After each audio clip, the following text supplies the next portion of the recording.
So hello guys, welcome to my YouTube channel. आज हमारे quick revision series में आज हम स्टार्ट करने वाले हैं चैप्टर नंबर 14 इकोसिस्टम।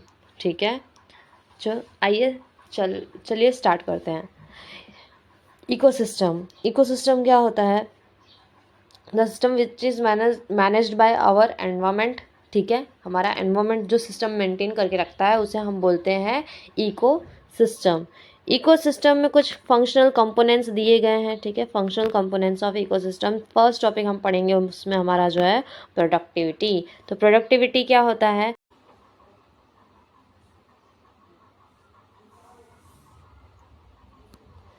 हमारे फंक्शनल कंपोनेंट्स ऑफ इकोसिस्टम में पहला टॉपिक जो है हमारा वो है प्रोडक्टिविटी। प्रोडक्टिविटी क्या होती है?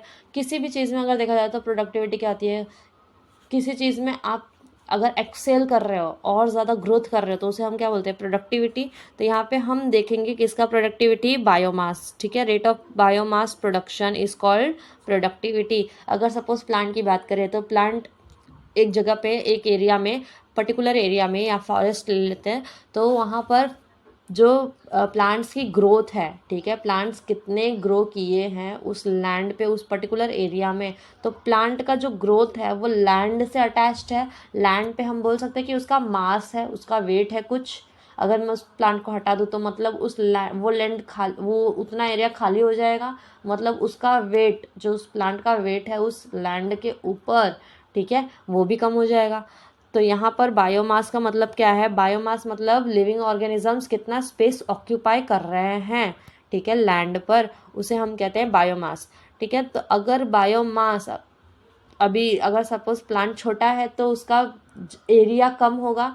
ठीक है, एरिया कम होगा मतलब उसका लैंड पे जो वेट होगा वो भी कम होगा। लेकिन जैसे जैसे वो प्लांट ग्रो करेगा वैसे वैसे उस लैंड पर उस प्लांट का जो एरिया होगा वो बढ़ते जाएगा, साथ साथ उसका वेट भी बढ़ते जाएगा। मतलब यहाँ पे क्या हो रहा है? प्रोडक्शन हो रहा है।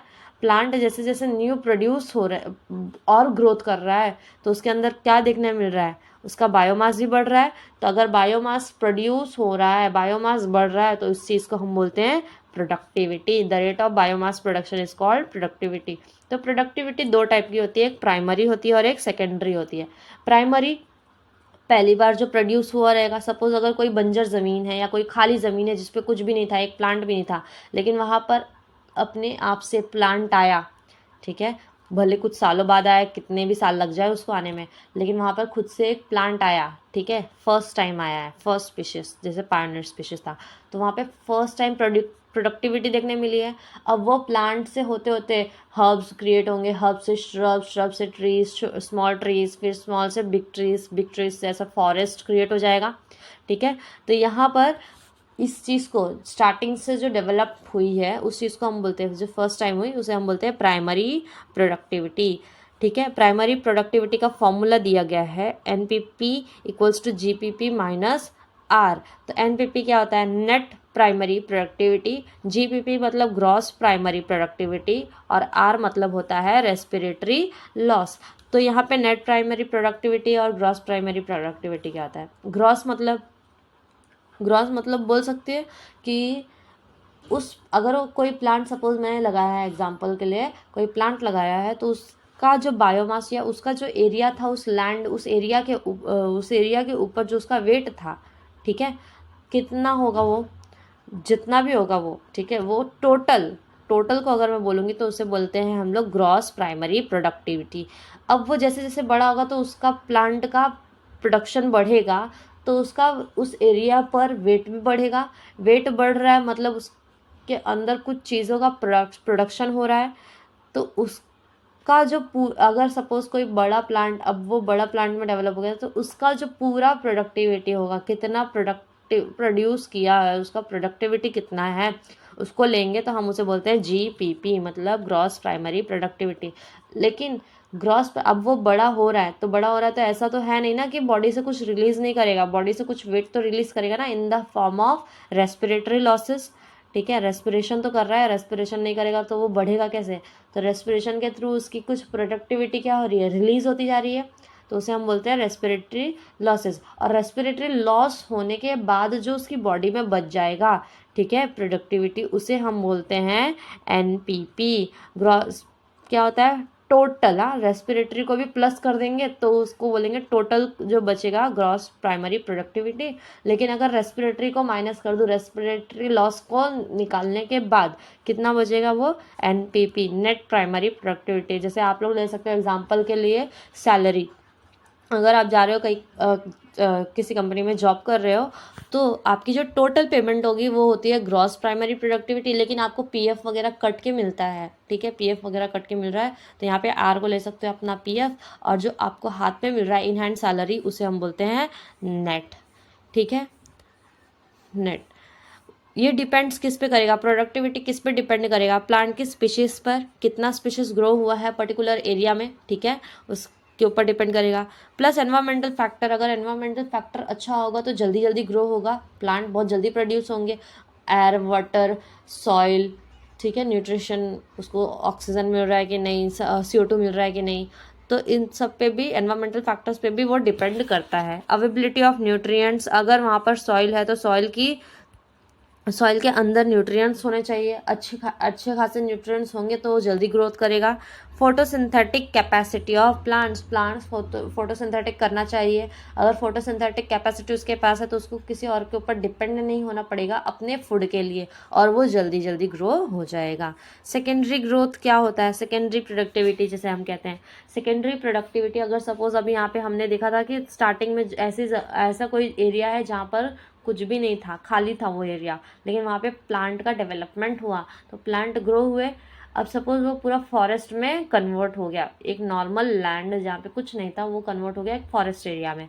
अब उस फॉरेस्ट एरिया में अगर सपोज कुछ हो जाए, ठीक है, कोई भी जोग्राफिकल कंडीशन हो और वहाँ पर डिज़ास्टर हो जाए, जैसे बाढ़ आ जाए, तो प्लांट पूरा तहस नहस हो जाएगा, जंगल पूरा ख़राब हो जाएगा, या तो फिर आग लग जाए, मतलब कोई भी डिज़ास्टर हो जाए जिसके वजह से वो पूरा जंगल, वो पूरा फॉरेस्ट ख़त्म हो जाए, पूरा ख़राब हो जाए, डिस्ट्रॉय हो जाए। फिर वहाँ पर कुछ दिनों बाद आपको वापस से कुछ दिनों बाद देखने मिलेगा कि वापस से वहाँ पे क्या ग्रो हुई है, न्यू प्लांट्स। फिर से उन्होंने क्या किया, वो ज़मीन पूरी खाली हो गई थी, डिस्ट्रॉय हो गया था, लेकिन कुछ टाइम बाद हमें देखने मिला कि वो वहाँ पर फिर से प्लांट्स डेवलप होना स्टार्ट हो गए, तो उसे हम बोलते हैं सेकेंडरी प्रोडक्टिविटी, मतलब सेकेंड टाइम ग्रोथ करेगा, प्रोडक्टिविटी दिखाएगा। Rate of formation of new organic matter bye consumers, अब जो कंज्यूमर्स थे उन्हीं के थ्रू वो क्या हो रहा है, वहाँ पे वापस से फॉर्मेशन हो रहा है ऑर्गेनिक मैटर का। दूसरा चीज़ देखेंगे हम टॉपिक, तो वो है प्रोसेस ऑफ डीकम्पोजिशन। डीकम्पोजिशन मतलब क्या होता है, किसी भी चीज़ को डीकम्पोज करना, ठीक है, ख़त्म कर देना, सड़ा देना, इसे बोलते हैं डीकम्पोजिशन। डीकम्पोजिशन में कुछ स्टेप्स हैं, 5 स्टेप्स है। फ्रेगमेंटेशन, अगर किसी भी ऑर्गेनिज्म की डेथ हुई है, प्लांट भी हो सकता है, एनिमल भी हो सकता है, ह्यूमन बीइंग भी हो सकते हैं, तो उनकी बॉडीज़ क्या होती है, डीकम्पोज होती है, ख़त्म होती है। तो डिकम्पोज कैसे होगी, सबसे पहले वो फ्रेगमेंट में बटेगी, टुकड़ों में बटेगी, टुकड़े टुकड़े किए जाएंगे उसके, ठीक है, अर्थवॉर्म आएगा और उसके टुकड़े टुकड़े कर देगा। दूसरा प्रोसेस है लीचिंग। अब जब अर्थवॉर्म आ रहा है तो उसके टुकड़े टुकड़े कर रहा है, ठीक है, तो वो अब सबका पूरा का पूरा ऑर्गेनिज्म तो नहीं खा सकता ना, वो जब खा रहा होगा, टुकड़े टुकड़े कर रहा था उनके, तो उनमें से कुछ जो उस ऑर्गेनिज्म के बॉडी के अंदर था लिक्विड फॉर्म में, वो लिक्विड फॉर्म क्या होगा, उस पूरे एरिया में फैल जाएगा, और वो क्या करेंगे, एरिया में अगर सॉइल पड़े हुए हैं, सॉइल पार्टिकल्स है, तो सॉइल पार्टिकल क्या करेंगे, उसे एब्जॉर्ब कर लेंगे, तो उस चीज़ को हम बोलते हैं लीचिंग, ठीक है। उसके बाद आता है कैटाबॉलिज्म। कैटाबॉलिज्म क्या होता है, यहाँ पर आएंगे कुछ माइक्रोब्स, ठीक है, कुछ माइक्रोब्स, फंगस, ये क्या करेंगे, कैटाबोलाइज करेंगे, ब्रेक डाउन करेंगे मॉलिक्यूल्स का जो भी बचा खुचा है, ठीक है। उसके बाद आता है यूमिफिकेशन। यूमिफिकेशन मतलब ह्यूमस का क्रिएट होना, ठीक है, प्रोडक्शन ऑफ ह्यूमस। अब ह्यूमस क्या होता है, ह्यूमस एक गाढ़ा कलर का, ठीक है, डार्क कलर का स्टेन जैसा प्रेजेंट होता है सॉइल में। बाकी का एरिया, अगर आप लोग देखे होंगे डिकम्पोजिशन प्रोसेस होती है कहीं पे, किसी भी ऑर्गेनिज्म की डेथ हो जाए तो कुछ टाइम पे बाद वहाँ पे वो बॉडी उसकी डिकम्पोज होती रहती है, ख़त्म होती रहती है, कुछ दिनों बाद वो बॉडी गायब हो जाती है, लेकिन वो सॉइल, वहाँ का एरिया जो होता है वो डार्कर हो जाता है as compare to other areas, ठीक है, डार्कर दिखता है। तो डार्कर क्यों दिखता है, क्योंकि जो वहाँ पे ऑर्गेनिज्म पड़ा था जिसका डिकम्पोजिशन हो रहा था, वो उसकी बॉडी का कुछ मटेरियल क्या हो गया, सॉइल के साथ मिक्स हो गया है in the form of dark coloured stain, तो उसे बोलते हैं ह्यूमिफिकेशन या फिर ह्यूमस। मिनरलाइजेशन, अब उसके अंदर भी जो मिनरल्स प्रेजेंट होते हैं, वो जो माइक्रोब्स होते हैं हमारे सॉइल के अंदर, वो माइक्रोब्स क्या कर लेते हैं, उसे अब्जॉर्ब कर लेते हैं, ठीक है। तो उसे बोलते हैं मिनरलाइजेशन। ये भी डीकम्पोजिशन का जो प्रोसेस है, ये 5 स्टेप्स है उसके, ये प्रोसेस भी डिपेंड करता है कुछ कंडीशन पर। अगर कंडीशन अच्छी मिलेगी, कंडीशंस मिलेंगी, तो वो फास्ट डिकम्पोज होगा, कोई भी ऑर्गेनिज्म हो वो फास्ट डिकम्पोजिशन करेगा। लेकिन अगर कंडीशन कम मिलेंगी, प्रॉपर नहीं मिलेंगी, तो उसके वजह से डिकम्पोजिशन प्रोसेस जो होगी, उसका रेट जो होगा वो कम हो जाएगा, स्लोली होगा, ठीक है। तो depend upon the availability of oxygen, oxygen जितना मिलेगा उतनी जल्दी वो चीज़ डिकम्पोज होगी। केमिकल कॉम्पोजिशन ऑफ डिट्रीटस, डिट्रीटस क्या होता है, जो हमारे डेड ऑर्गेनिजम्स होते हैं, डेड सेल्स होते हैं, उसे हम बोलते हैं डिट्रीटस, ठीक है। तो उसका केमिकल कॉम्पोजिशन कैसा है, केमिकल कॉम्पोजिशन अगर नॉर्मली है, मॉलिक्यूल्स है, जल्दी ब्रेक डाउन होने वाले मॉलिक्यूल्स है, तो जो ब्रेकेबल हो जाएंगे। लेकिन अगर वो सॉलिड टाइप के मॉलिक्यूल्स हुए, जैसे कि बोन्स, ठीक है, या लिगामेंट्स, तो ऐसे मॉलिक्यूल्स को ब्रेक डाउन होने में बहुत टाइम लग जाता है, जिसकी वजह से ये जल्दी डिकम्पोज नहीं होता है। उसके बाद आता है टेम्परेचर। टेम्परेचर की वजह से, अगर टेम्परेचर हाई लो रहेगा तो उसके वजह से भी असर पड़ता है हमारे डिकम्पोजिशन प्रोसेस पे। प्लस सॉइल का मॉइस्चर, सॉइल का मॉइस्चर अच्छा है तो उसके वजह से वहाँ पे बैक्टीरिया फंगस ज़्यादा देखने मिलेगा, और उसमें बैक्टीरिया फंगस ज़्यादा है तो डिकम्पोजिशन प्रोसेस जल्दी होगी। तो ये टॉपिक भी ख़त्म होता है यहाँ पे। हम आते हैं नेक्स्ट टॉपिक में, जिसको बोलते हैं हम एनर्जी फ्लो। एनर्जी फ्लो क्या है, एनर्जी फ्लो मतलब एनर्जी क्या हो रहा है, एक लेवल से दूसरे लेवल पे फ्लो हो रहा है, एक जगह से दूसरी जगह पे ट्रांसफ़र हो रहा है, ठीक है। तो food chain shows energy pathway, food chain जो होता है हमारा वो शो करता है क्या, एनर्जी पाथवे शो करता है। Energy passes from producers to plant eaters, plant eaters से कहाँ जाता है वो एनिमल ईटर, और एनिमल ईटर से टर्शरी कंज्यूमर, जो दोनों ही कंज्यूम करते हैं, ठीक है। तो फर्स्ट देखेंगे हम इसमें इकोलॉजिकल पिरामिड्स। 3 टाइप के पिरामिड्स बनाए गए हैं on the according to food chain, ठीक है। तो यहाँ पे पिरामिड ऑफ नंबर्स दिया गया है, जिसमें नंबर ऑफ स्पीशीज को देखने मिलेगा, और दूसरा है पिरामिड ऑफ बायोमास। बायोमास मतलब लैंड पे कितना एरिया है, ठीक है, उनका कितने क्वांटिटी, उनका कितना मास है। उसके बाद देखने मिलेगा पिरामिड ऑफ एनर्जी, एनर्जी कैसे ट्रांसफ़र हो रही है एक लेवल से दूसरे लेवल पर, ठीक है। तो यहाँ पर हमें पिरामिड ऑफ नंबर में पहला पिरामिड जो देखने मिलेगा वो होगा अपराइट। अपराइट पोजीशन मतलब ऐसे, ठीक है, अपराइट पोजीशन में। तो यहाँ पर हमारा producer, primary consumer, secondary consumer, tertiary consumer ऐसे होगा। यहाँ पे अपराइट ये ग्रास लैंड में देखने मिलेगा। फॉर एग्जांपल यहाँ पे नंबर की जो स्पीशीज़ होगी, वो नंबर की स्पीशीज़ ऊपर जैसे जैसे अपराइट जाएगी वैसे वैसे वो नंबर्स क्या होंगे, डिक्रीज होंगे, ठीक है। सपोज अगर प्रोड्यूसर्स, एक फॉरेस्ट है, एक एरिया है, वहाँ पे बहुत सारा प्लांट है, ठीक है, तो वहाँ पे प्लांट के नंबर ज़्यादा है। अब पूरा का पूरा फॉरेस्ट एक ही दिन में तो ख़त्म नहीं होगा, कुछ ऑर्गेनिजम्स आएंगे उसको खाने के लिए, ठीक है, लेकिन सब एक ही साथ में ख़त्म नहीं होगा, उनमें से वो कुछ ही खा पाएंगे, ठीक है। तो अब जिन्होंने उस प्लांट से एनर्जी ली है वो हो गए प्राइमरी कंज्यूमर। प्राइमरी कंज्यूमर तो जा रहे हैं, घूम रहे हैं, ठीक है, बहुत सारे प्रेजेंट हो गए नंबर्स में। एक ही दिन में या एक ही टाइम पर सारे प्राइमरी कंज्यूमर को खा लिया जाएगा with by the secondary consumer, ऐसा नहीं होगा। कुछ कंज्यूम करेंगे, कुछ दूसरे का शिकार करेंगे, दूसरी चीज़ें ढूंढेंगे, ठीक है।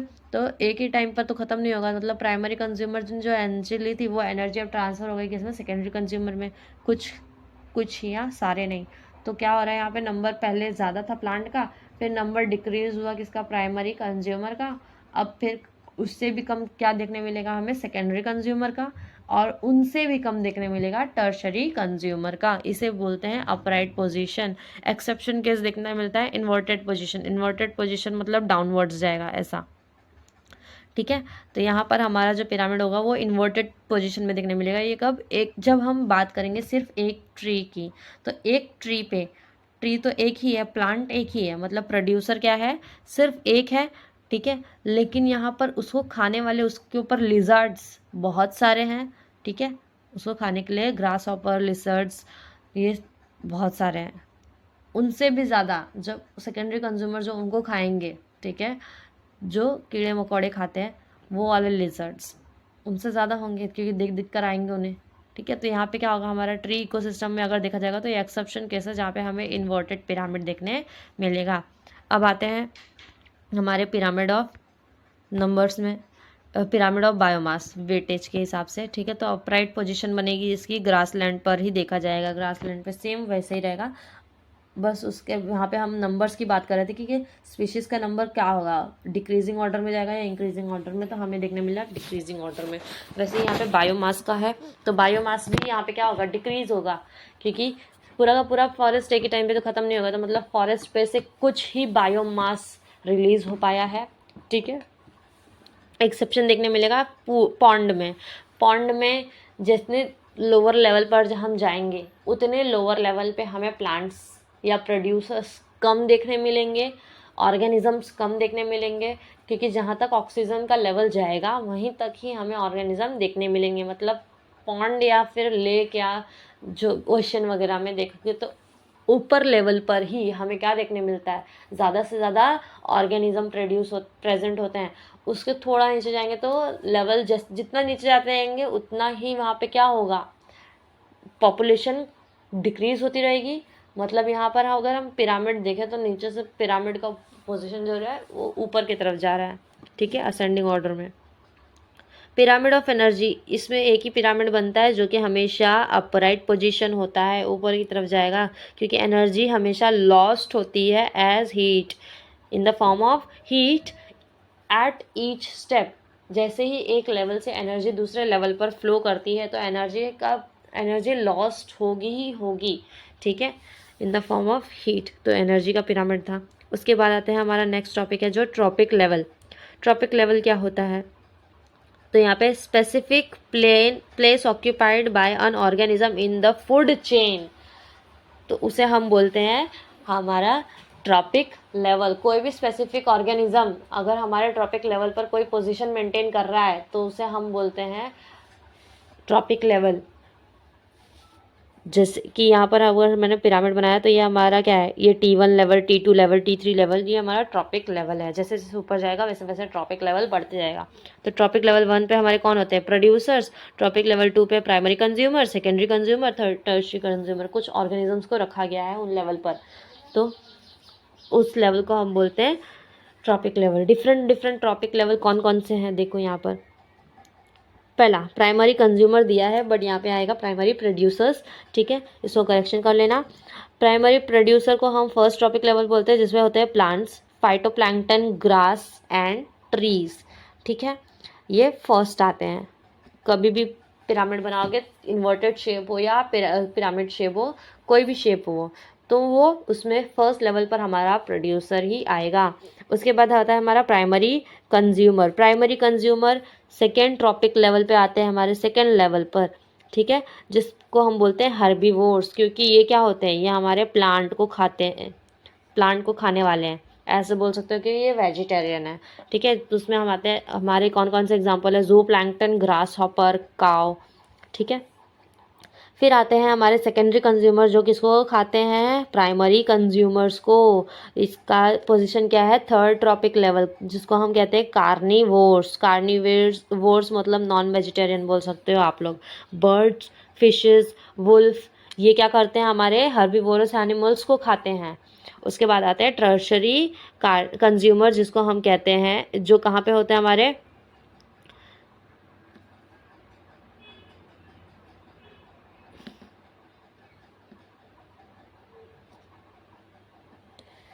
उसके बाद होते हैं हमारे टर्शरी कंज्यूमर। टर्शरी कंज्यूमर जो हमारे फोर्थ ट्रॉपिक लेवल पर होते हैं, इसको हम कहते हैं टॉप कार्निवोर्स, जिसमें आता है मैन और tiger, non vegetarian and vegetarian both ले सकते हो, ठीक है। तो जो सेकेंडरी कंज्यूमर को खा जाए, ठीक है, प्राइमरी और सेकेंडरी कंज्यूमर को खाने वाले टॉप कार्निवोर्स, टर्शरी कंज्यूमर, ये लेवल्स हैं, different topic level in an organism. उसके बाद आता है हमारा फूड चेन। फूड चेन में ग्रेसिंग फूड चेन है, डिट्राइटस फूड चेन है, मतलब जो ग्रेसिंग करने वाले हैं,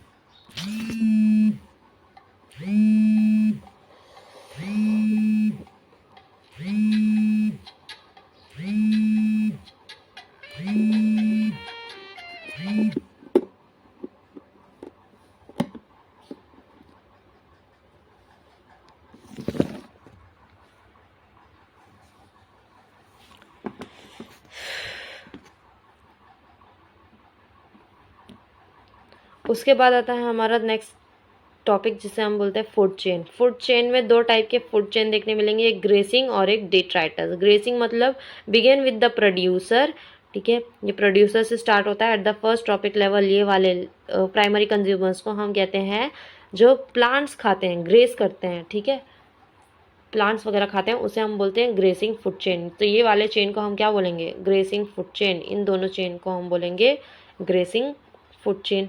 डिट्रिटस फूड चेन क्या होता है, begin with the detritus such as dead bodies और एनिमल्स ऑफ फॉलन लीव्स। जो डेड एनिमल्स बॉडीज को खाते हैं, या फिर फॉलन लीव्स जो डिकम्पोज होती है, मतलब डिकम्पोजिशन प्रोसेस, माइक्रोब्स, फंगस, ठीक है, ये डिकम्पोजर्स भी बोल सकते हैं। तो ये वाले ग्रुप के एनिमल को हम, ग्रुप के फूड चेन को बोलते हैं हम डिट्राइटस फूड चेन, जो हमें देखने मिला था डिकम्पोजिशन में। उसके बाद आता है 10% लॉ, लास्ट टॉपिक है ये हमारा। 10% लॉ क्या कहता है, during transfer of energy from one trophic level to another. एक ट्रॉपिक लेवल से दूसरे लेवल पर जब ट्रांसफ़र होगा एनर्जी का, तो only about 10% is stored at higher level. तो हायर लेवल पर सिर्फ और सिर्फ 10% एनर्जी स्टोर होगी, रिमेनिंग 90% एनर्जी क्या होगी, लॉस्ट हो जाएगी in the form of respiration. तो अगर एक लेवल से एनर्जी नेक्स्ट लेवल पर ट्रांसफ़र हो रही है अनदर लेवल पर, तो सिर्फ 10% एनर्जी रिस्टोर होगी, नेक्स्ट लेवल पर जाएगी, बाकी की 90% एनर्जी रेस्पिरेशन में लॉस हो जाएगी। तो ये है हमारा 10% लॉ। सो यहाँ पर हमारा ये चैप्टर भी क्लियर होता है, ख़त्म होता है। अब हम नेक्स्ट लेक्चर में मिलेंगे नेक्स्ट चैप्टर के साथ, वो हमारा क्विक रिवीजन सीरीज़ का लास्ट चैप्टर होगा, ठीक है।